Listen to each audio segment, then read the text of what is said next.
Hi hello నమస్తే welcome back to my channel. మీరు చూస్తున్నారు railway 24 always railway information. So friends, చాలా మంది అడుగుతున్నారు టెక్నీషియన్ జాబ్ ప్రొఫైల్ గురించి ఎక్స్ప్లెయిన్ చేయమని. సో ఈ రోజు మనం ఎలక్ట్రికల్ డిపార్ట్మెంట్లో టెక్నీషియన్ అంటే ట్రైన్ లైటింగ్లో టెక్నీషియన్ వర్క్ చేస్తున్న వినోద్ కుమార్ గారితో ప్రత్యేక కార్యక్రమం చేస్తున్నాము. సో ఇది కంప్లీట్గా టెక్నీషియన్ 3 జాబ్ ప్రొఫైల్ ఎలా ఉంటుంది, శాలరీ ఎలా వస్తుంది, ఎన్ని గంటలు వర్క్ చేయాలి, ఏ విధమైన గ్రోత్ ఉంటుంది. సో పూర్తి వివరాలు మనం వినోద్ కుమార్తో అడిగి తెలుసుకునే ప్రయత్నం చేస్తాము. సో వీడియో చూసిన ప్రతి ఒక్కరు ఒక లైక్ చేసి మీ ఫ్రెండ్స్కి అయితే తప్పకుండా షేర్ చేయండి. టెక్నీషియన్ జాబ్ లక్ష్యం చదువుతున్న వాళ్ళు తప్పకుండా ఈ వీడియో చూసే ప్రయత్నం అయితే చేయండి.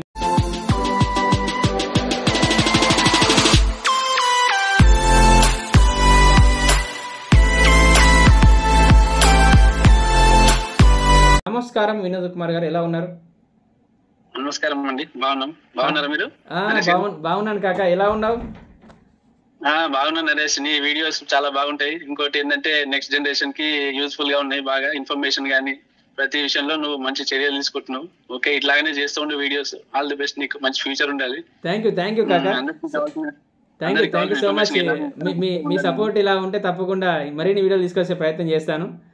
సపోర్ట్ చేద్దాం ఖచ్చితంగా. సో ప్రజెంట్ మీరు టెక్నీషియన్ 3గా హైదరాబాద్లో వర్క్ చేస్తున్నారు. సో ట్రైన్ లైటింగ్లో టెక్నీషియన్ వర్క్ చేస్తున్నారు కాబట్టి మీ యొక్క జాబ్ ప్రొఫైల్ ఎలా ఉంటుందో ఒకసారి ఎక్స్ప్లెయిన్ చేయండి. నేను టెక్నీషియన్ గా వర్క్ చేస్తున్నాను. 2 years అవుతుంది. టెక్నీషియన్ 3 ఇప్పుడు నాకు ఈ మంత్ లో ప్రమోషన్ ఉంది, నవంబర్ లో. అంటే ఎవ్రీ 2 years కి ఒక ప్రమోషన్ ఉంటుంది గ్రూప్ సి లో టెక్నీషియన్ గా వర్క్ చేసే వాళ్ళకి. టెక్నీషియన్ 3 నుండి టెక్నీషియన్ 2 అవడానికి 2 years, 2 నుంచి 1 అవడానికి 2 years. ఈ 1 దగ్గర వచ్చి అందరు ఆగిపోతుంటారు. అక్కడ రిజర్వేషన్ వైజ్ గా ఏమైందంటే ఎంసీఎంలు అనేది రావడం జరుగుతుంది అన్నట్టు. ఎంసీఎం అనేది 42 గ్రేడ్ పే. ఎంసీఎం రావడానికి కొంచెం రిజర్వేషన్ వాళ్ళకి తొందరగా వస్తుంటాయి, రిజర్వేషన్ లేని వాళ్ళు ఓబీసీ వాళ్ళకి కొంచెం లేట్ వస్తుంటాయి అన్నట్టు. అది పక్క విషయం. అయితే ఇప్పుడు మాకు 3 రకాల షిఫ్ట్లు ఉంటాయండి. First general shift 8 o'clock shift ఒకటి ఉంటుంది, 8 నుంచి 4 వరకు. మధ్యాహ్నం షిఫ్ట్ 14 hours, అంటే మనం 2 గంటలకి షిఫ్ట్ ఒకటి ఉంటుంది. 2 నుంచి రాత్రి 10 గంటల వరకు. రాత్రి 10 నుంచి పొద్దున 6 వరకు 3 షిఫ్ట్లు ఉంటాయి అన్నట్టు. సో ఈ ప్రధానంగా ఈ షిఫ్ట్ లో భాగంగా ఎలాంటి విధులు నిర్వహిస్తారు? టెక్నీషియన్ 3 ట్రైన్ లైటింగ్ లో ఎలాంటి విధులు నిర్వహిస్తారు, అది కూడా ఎక్స్ప్లెయిన్ చేయండి. మా దాంట్లో 3 రకాలు ఉంటాయండి. ఒకటి ప్లాట్ఫామ్ డ్యూటీ, రెండోది fit line duty. Fit line duty అంటే బండ్లు మెయింటెనెన్స్ అవుతాయి. ప్లాట్ఫామ్ డ్యూటీ అంటే మనకి ప్లాట్ఫామ్ లో ఇప్పుడు మన హైదరాబాద్ స్టేషన్ ఉంది. హైదరాబాద్ స్టేషన్ కి ఇక్కడ నుండి బయటకు వెళ్లే ట్రైన్స్ అన్నిటికీ పవర్ సిస్టమ్ ఆన్ చేసి పంపిస్తాం. అక్కడ బయట నుండి వచ్చే ట్రైన్లు ఇక్కడికి వస్తే హాల్టింగ్ కి మెయింటెనెన్స్ పర్పస్ వస్తుంటాయి. వాటి స్టేషన్ లోకి రాగానే వాటిలో పవర్ సిస్టమ్ అంతా ఆఫ్ చేసుకుంటాం. ఆఫ్ చేసేసి ఉంటాం అంతే. ఇంకా ఒక డైలీ ఒక షిఫ్ట్ కి ఒక 8 hours లో మనకి ఒక 10 ట్రైన్లు వెళ్తుంటే ఒక 4-5 ట్రైన్లు వస్తుంటాయి అన్నట్టు. మనకి మాక్సిమం 10 నుంచి 15 ట్రైన్లు మనం చూడాల్సి ఉంటుంది అంతే. ఇది ప్లాట్ఫామ్ డ్యూటీ. దీని తర్వాత ఇది ఏ డ్యూటీ అనే 8 hours ఉంటుంది, ఎక్కువ ఉండదు. 8 hours మాత్రమే ఉంటుంది. మనకి లంచ్ అవర్స్ ఇవన్నీ మామూలుగా ఉండేనే ఉంటాయి. ఇది ప్లాట్ఫామ్ డ్యూటీలో ఏంటంటే ఇలాంటి లంచ్ అవర్స్ ఏమి ఉండవు. ఇద్దరికి ఇస్తారు ప్లాట్ఫామ్ డ్యూటీ. 5 ప్లాట్ఫామ్లు కానీ 6 ప్లాట్ఫామ్లు కానీ ఇద్దరికి ఇస్తారు. ఒకళ్ళు వెళ్ళినప్పుడు ఒకళ్ళు అట్లా చూసుకోవాలన్నట్టు.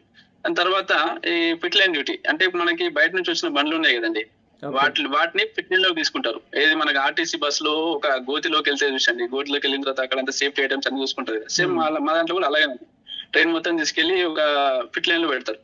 అక్కడ మనకి వెళ్ళగానే ఫస్ట్ మనం ఏం చేస్తాం, బండి అన్ని కోచ్లు అన్నిటి వోల్టేజ్ తీసుకుని వెళ్తాం. వోల్టేజ్ అన్ని కరెక్ట్ గా ఉంటే ఏం చేయాల్సిన అవసరం లేదు. మళ్ళీ కిందికి వెళ్ళేసి ఆ సేఫ్టీ ఐటమ్స్ ఏదన్నా మనకి కింద ఎలక్ట్రికల్ ఐటమ్స్ మొత్తం కిందనే ఉంటాయి, అండర్ ఫ్రేమ్ లోనే ఉంటాయి. అండర్ ఫ్రేమ్ లో పెట్టిన ఎలక్ట్రికల్ ఐటమ్స్ ఏవైనా సేఫ్ గా హ్యాంగ్ అయి ఉన్నాయా లేదా, కోచ్ బ్రాకెట్స్ ఉంటాయి. ఈ పలానా ప్లేస్ లో పెట్టిన ఎలిమెంట్ అక్కడనే ఉందా లేదా, ఆ డివైస్ సేఫ్టీ కరెక్ట్ గా ఉందా లేదా. ఒక్కొక్కటి కొన్ని క్రాక్లు వస్తుంటాయి, ఆ క్రాక్లు వచ్చిన వాటికి వెల్డింగ్ చేయించాలి. అట్లా అన్ని కోచ్లు చూసుకుంటున్నాను అన్నట్టు. ఏదైనా కోచ్ లో వోల్టేజెస్ తక్కువ వస్తే దానికి సంబంధించిన సెల్స్ ఉంటాయి. మనకి పాత కోచ్లు అంటే ఐఆర్ఎస్ కోచ్లు అంటాం, దాన్ని సెల్ఫ్ జనరేషన్ కోచెస్ అంటాం. వాటిలో ఏంటంటే ప్రతి కోచ్ కి దానికే రెగ్యులేటర్, ఆల్టర్నేటర్ ఇవన్నీ ఉండేసి 19 సెల్స్ ఉండి దాని రన్నింగ్ లో యాక్సిల్ కి ఒక పుల్లి కట్టి మనకి ఎప్పుడైతే ఎలాగైతే చిన్నప్పుడు మనం గిర్నీలు చూస్తుంటాం చూడండి, ఆ బెల్టులు కట్టి ఉంటాయి. అలా తిరిగినప్పుడు ఏంటంటే 19 kmph స్పీడ్ దాటిన తర్వాత పవర్ జనరేషన్ వస్తుంది.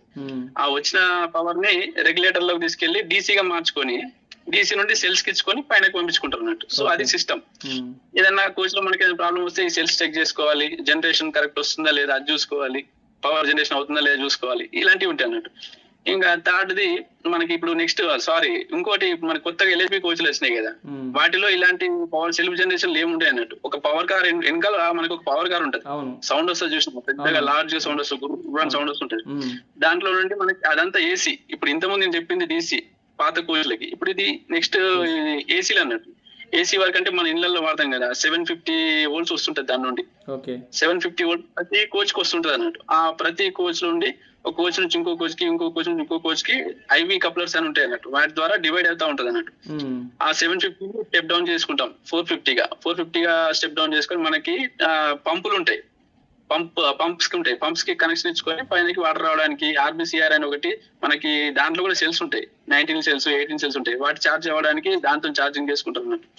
దాని నుండి పైనకి తీసుకుంటారు, రూఫ్ కి తీసుకెళ్లి రూఫ్ లో కనెక్షన్ ఇచ్చుకుంటారు, లైట్లకి ఫ్యాన్లకి వాటన్నిటికి ఇచ్చుకుంటారు. సో ఇది అన్నట్టు. ఇంకోటి థర్డ్ ఐఓహెచ్ అన్నట్టు. ఇంకోటి ఇప్పుడు 2 రకాలు అయిపోయింది, ఒకటి ప్లాట్ఫామ్ డ్యూటీ, ఇంకోటి పిట్ లైన్ డ్యూటీ, ఇంకోటి ఐఓహెచ్ అంటే మనకి ఏదైనా కోచ్ సిక్ అవుతుంది, దాని డేట్ అయిపోయినా లేదంటే ఏదైనా స్ప్రింగ్ బ్రోకెన్ అయినా కింద అండర్ ఫ్రేమ్ లో వాళ్ళు ఏం చేస్తారంటే మెకానికల్ వాళ్ళు సిక్ చేస్తారు అన్నట్టు. అక్కడ మన బ్యాచ్ కూడా ఉంటుంది అన్నట్టు. మనకు సంబంధించిన ఏమన్నా ప్రాబ్లమ్స్ ఉంటే అక్కడ చూసుకోవాల్సి ఉంటుంది. అక్కడ కోచ్ ని మొత్తం క్రెయిన్స్ బట్టి లేపేస్తారు అన్నట్టు. లేపేసి కింద వీల్స్ కానీ చేంజ్ చేయడం అలాంటివన్నీ జరుగుతాయి. అక్కడ మనలాంటి మన వాళ్ళది ఏంటంటే మన ఎక్విప్మెంట్స్ మనం చూసుకోవాలి. అక్కడ ఒక బ్యాచ్ ఉంటుంది, 2-3 బ్యాచ్ ఉండి అక్కడ చూసుకుంటారు అన్నట్టు. మాక్సిమం అక్కడ కోచ్ పెట్టిచ్చేస్తారు, వచ్చిందంటే డైరెక్ట్ అటాచింగ్ చేసుకొని పంపించేసుకోవడమే ఉంటుంది అన్నట్టు. అది ఈ 3 రకాల డ్యూటీస్ అయితే చేయాల్సి ఉంటుంది. సో మరి ఈ 3 రకాల డ్యూటీలు చేస్తున్న వాళ్ళకి శాలరీ పరంగా ఏ విధంగా వస్తుంది? అంటే టెక్నీషియన్ 3 అంటే 1900 గేట్ పే ఉంటుంది మీకు ఇనిషియల్గా. సో ఈ 1900 గేట్ పే నుంచి ఎంత హయ్యర్ పొజిషన్కి వెళ్ళే అవకాశం ఉంది? శాలరీ ఏ విధంగా గ్రోత్ అయ్యే అవకాశం ఉంది? ఇప్పుడు మనకి 19 GB, 24 GB, 28 GB, 42 GB ఉంటాయి మనకి. ఓకే. అయితే మాకు 19 GB అనేది ఫస్ట్, ఇప్పుడు నేను టెక్నీషియన్ 3 నాకు 19 GB వస్తుంది. నాకు 2 years అయిన తర్వాత ప్రమోషన్ కి ఎలిజిబుల్ అన్నట్టు. 2 years అయిన తర్వాత 24 GB వస్తుంది. ఆ టెక్నీషియన్ 2 అవుతా అప్పుడు. ఓకే. ఆ టెక్నీషియన్ 2 తర్వాత ఆ టెక్నీషియన్ 2 2 సంవత్సరాలు వర్క్ చేస్తే టెక్నీషియన్ 1 అవ్వచ్చు. ఓకే. టెక్నీషియన్ 1 అయితే 28 GB వస్తుంది. అక్కడ ఏమవుతుంది అంటే రిజర్వేషన్ వైజ్ గా అక్కడ మనకి మన డిపోలా ఎన్ని ఈ క్యాస్ట్ కి ఈ రిజర్వేషన్ కి ఎన్ని ఖాళీలు ఉన్నాయి. సో ఎంసీఎం గా తీస్తారంట. ఎంసీఎం అంటే మాస్టర్ క్రాఫ్ట్స్మెన్. అంటే ఎంసీఎం కి ఏంటంటే ఒక కోచ్ కి ఒక ఎంసీఎం ఉంటాడు. ఎంసీఎం మొత్తం ఒక కోచ్ కాదు, ఒక ట్రైన్ కి ఎంసీఎం ఉంటాడు. అంటే ఎంసీఎం మొత్తం ఇన్ఛార్జ్ అన్నట్టు. సూపర్వైజర్ ఈక్వల్ టు సూపర్వైజర్ ఆయన చూసుకోవాలి మొత్తం. టెక్నీషియన్ 3 జాయిన్ అయిన తర్వాత డిపార్ట్మెంట్ పరంగా అంటే జీడీసీలో కానీ ఎల్ఈసీలో కానీ మీరు ఏ రేంజ్కి ఎదిగే అవకాశం ఉంది? అది కూడా ఒకసారి ఎక్స్ప్లెయిన్ చేయండి. ఓకే. ఇప్పుడు యాజ్ ఎ టెక్నీషియన్ గా ఉన్నప్పుడు నేను జేఈ రాయొచ్చు. ఓకే. టెక్నీషియన్ గా సర్వీస్ అంటే 2 years సర్వీస్ ఉండాలి. 2 years సర్వీస్ ఉంటే జేఈ రాసుకోవడానికి ఛాన్స్ ఉంటుంది. ఒకవేళ మనం జేఈ అయిన తర్వాత ఆటోమేటిక్ గా మళ్ళీ 3-4 years కి ఎస్ఎస్సీ అవుతాం. ఓకే. అట్లా అన్నట్టు. మనం జనరల్ గా జీడీసీ కూడా రాసుకోవచ్చు. జీడీసీ అంటే జనరల్ డిపార్ట్మెంటల్ కాంపిటేటివ్ ఎగ్జామ్ కాబట్టి ఏ డిపార్ట్మెంట్ లోనే రాయొచ్చు, ఎవడైనా రాయొచ్చు. దాంతో పాటు మా దాంట్లో వర్క్ చేసే కళాశాలకి ఏదైతే గ్రూప్ డి నుంచి జాయిన్ అయ్యారో వాళ్ళకి ఎల్డీసీ అనే ఒక ఎగ్జామ్ ఉంటుంది అన్నట్టు. ఎల్డీసీ ఎగ్జామ్ త్రూ వాళ్ళు టెక్నీషియన్లు కావచ్చు. ఓకే. అలా ఉంటాయి ప్రమోషన్స్. టెక్నీషియన్ అయిన తర్వాత యాజ్ ఈజ్ గా మళ్ళీ 1, 2 అవుతారు, 1 అవుతారు, ఎంసీఎం అవుతారు. మనకున్న వేకెన్సీ ని బట్టి మన సర్వీస్ ని బట్టి మనకి ప్రమోషన్లు వస్తుంటాయి. దాని తర్వాత మన ఎల్డీసీలో జేఈలు కానీ పడితే అప్పుడు టెక్నీషియన్లు ఉండి జేఈలు రాసుకోవచ్చు, ఎస్ఎస్సీలు రాయొచ్చు. అలా వెళ్తాం అన్నట్టు ముందుకి. ఓకే. సో ఓవరాల్ గా టెక్నీషియన్ లైఫ్ ఎలా ఉంది? టెక్నీషియన్ లైఫ్ వండర్ఫుల్ లైఫ్ అండి. నో ప్రాబ్లమ్స్, ఎలాంటి ఇబ్బందులు లేవు. మనం వర్క్ ని దైవంగా భావిస్తే ఏ వర్క్ అయినా బాగానే ఉంటది. భారంగా భావిస్తే నీకు కలెక్టర్ ఉద్యోగం ఇచ్చినా వేస్ట్ నీకు. అవును, అలా ఉంటది అన్నట్టు. ఏ ప్రాబ్లమ్స్ లేవు, మంచిగా హ్యాపీ లైఫ్ మంచిగా ఉంటది. ఇప్పుడు కొత్తగా కొంచెం నాలెడ్జ్ చెప్పండి. ఇప్పుడు లేటెస్ట్గా ఏఎల్పి టెక్నీషియన్ నోటిఫికేషన్ రాబోతుంది అని చాలామంది నిరుద్యోగులు ఎదురు చూస్తున్నారు. సో అందులో ఏఎల్పి పక్కన పెట్టయితే టెక్నీషియన్గా మీరు చేస్తున్నారు కాబట్టి వాళ్ళు ఏ విధంగా ప్రిపేర్ అవ్వాలి, టెక్నీషియన్ జాబ్ వస్తే వాళ్ళకి ఏ విధమైన ఫ్యూచర్ ఉంటుంది అనేది ఒకసారి ఎక్స్ప్లెయిన్ చేయండి. ప్రిపేర్ అంటే ఇప్పుడు దానికి సంబంధించిన బుక్స్ ఎలాగో మన వాళ్ళకి తెలిసే ఉంటుంది అందరికి. ఆ టెక్నికల్ సిలబస్ బుక్స్ చదవాలి. దాంట్లో మళ్ళీ అర్థమెటిక్ రీజనింగ్ బుక్స్ ఉంటాయి, జనరల్ సైన్స్ కి సంబంధించిన బుక్స్ ఉంటాయి. ఇవన్నీ మనకి మార్కెట్ లో దొరికే బుక్స్. వాటిని కొంచెం ఎక్కువ సిలబస్ ఎక్కువ సార్లు చదివే బదులు మనకు తెలిసిన సిలబస్ ని అంటే 4-5 రకాల బుక్లు చదివే బదులు ఒకటే బుక్ ని ఎక్కువ సార్లు చదవాలి. మనకు వచ్చిన బిట్టు పోకుండా చదవాలి. పర్ఫెక్షన్ ఉండాలి. మనం ఏది చదివినా దాంట్లో పర్ఫెక్షన్ అయితే ఖచ్చితంగా ఉండాలి. అది దాంతో పాటు ఈ కరెంట్ అఫైర్స్ అయితే నెగ్లెక్ట్ చేయొద్దు. ఇంకోటి కోర్ సబ్జెక్ట్ మీద చాలా కాన్సన్ట్రేట్ చేయాల్సి ఉంటుంది. కోర్ సబ్జెక్ట్ అనేది డిసైడ్ చేస్తుంది చాలా వరకు. ఈ జనరల్ సైన్స్ ఇవన్నీ ఎవరైనా చదివేదే. కోర్ సబ్జెక్ట్ అనేది ఏంటంటే కొంచెం టఫ్ ఉంటుంది అది. ఎందుకంటే దాని మీద ఎవరు కాన్సన్ట్రేట్ చేయాలి కాంపిటేటివ్ వాళ్ళు. అది కొంచెం కాన్సన్ట్రేట్ చేస్తే బయటపడవచ్చు అన్నట్టు అట్లా. ఓకే.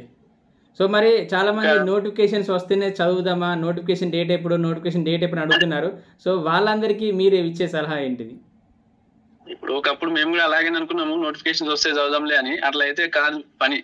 అప్పుడు ఏదో జరిగింది కానీ ఇప్పుడు అట్లా అవ్వదు. ఎందుకంటే ఒక సామెత ఉంటుంది, పిల్ల గుట్టక ముందు కుల్ల గుట్టి పెట్టిరు అన్నట్టు. కుట్టి పెట్టాలి ఖచ్చితంగా, అట్లా కుడితేనే మనకి ఫ్యూచర్ బాగుంటుంది, లేకపోతే నడవదు. ఇప్పుడు నోటిఫికేషన్ ఎప్పుడో ఉంది కదా చదువుదాంలే అంటే అక్కడే ఉంటది. మన తోటి వాళ్ళు వస్తారు, మనకంటే వెనకాల వచ్చేసి ఆడ ఎప్పుడు కంటిన్యూగా చదువుకుంటూ ఉంటాడు, కొట్టేసుకుని వెళ్ళిపోతాడు. మనం మాత్రం ఆ నోటిఫికేషన్ పడిన తర్వాత సేమ్ మళ్ళీ అదే పంతాలు ఉంటుంది. ఈ రేపు చదువుదాంలే, ఎల్లుండి చదువుదాంలే, ఇంకో 2 నెలలు ఉంది కదా, ఇంకో నెల చదువు. అట్లాంటి దూరంలో ఎప్పుడు ఉండొద్దు. ఎప్పుడు ఎగ్జామ్ పెట్టినా రెడీగా ఉండాలి. ఈ రోజు రేపు పొద్దున ఎగ్జామ్ పెట్టేస్తా అంటే రెడీగా ఉండాలి. అట్లా ఉండాలి. ప్రిపరేషన్ అనేది కంటిన్యూగా చేయాలి, ఆపొద్దు. ప్రిపరేషన్ ఆపేస్తే నువ్వు ఉండవు కాంపిటేటివ్ లో. అది. Thank you so much Vinod Kumar. Technician job profile గురించి చాలా చక్కగా ఎక్స్ప్లెయిన్ చేశారు. అదేవిధంగా కొత్తగా రైల్వే జాబ్స్ కోసం ప్రిపేర్ అయ్యే వాళ్ళందరికీ మంచి సూచనలు, సలహాలు చేసినందుకు ధన్యవాదాలు. Thank you.